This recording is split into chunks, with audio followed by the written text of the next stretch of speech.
Bonjour, alors là je pense faire un copier-coller, spécialement sur la page, Facebook de Cathy Abouliatam.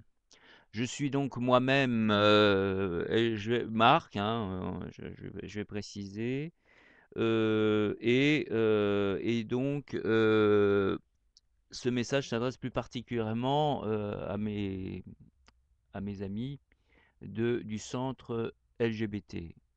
Lesbiens, gays, bi et trans de Paris, notamment à la présidente actuelle.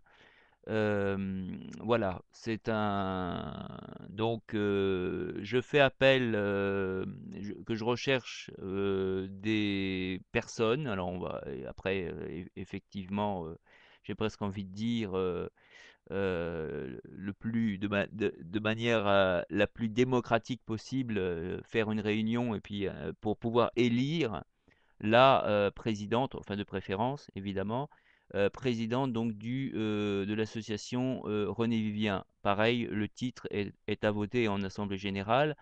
Cette assemblée générale, normalement, enfin en temps classique, c'est le membre fondateur qui doit, on fait au plus rapide et puis après, prochaine assemblée, on vote. Moi, je préfère procéder de manière démocratique, c'est-à-dire et de manière transparente, hein. C'est-à-dire qu'on dise pas: «Ah bah, c'est le Marc, il veut briller, il veut machin, il veut se mettre en avant», alors qu'au contraire, ce que je propose, c'est, de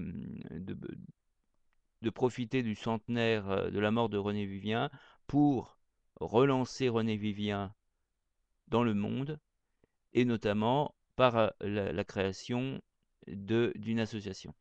Donc, la possibilité de domicilier éventuellement, au centre, LGBT ou ailleurs, mais en tout cas dans un, milieu, LGBT. Pour moi, ça me semble évident, voire autre, hein. Bien évidemment, toute proposition est valable.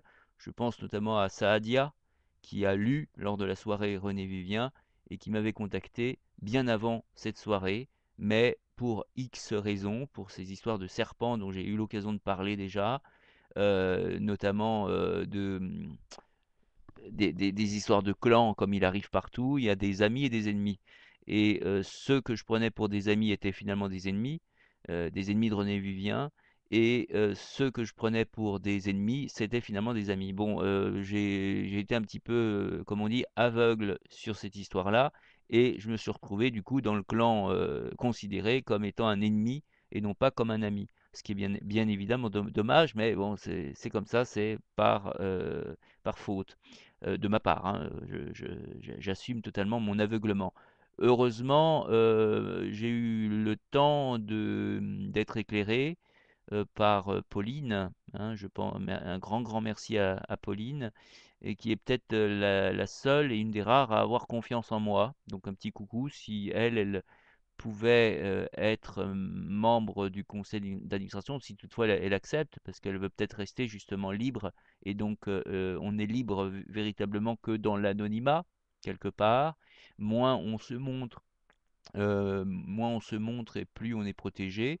Bon, maintenant, c'est à elle de choisir. La liberté, ça fait partie également de ça. Liberté de participer, liberté de se montrer, liberté de rester caché, de montrer sa figure ou de ne pas montrer sa figure, liberté de participer ou de ne pas participer, de participer de loin, comme ça, moralement, mais déjà même moralement, ça m'aide beaucoup, puisqu'il y en a certains.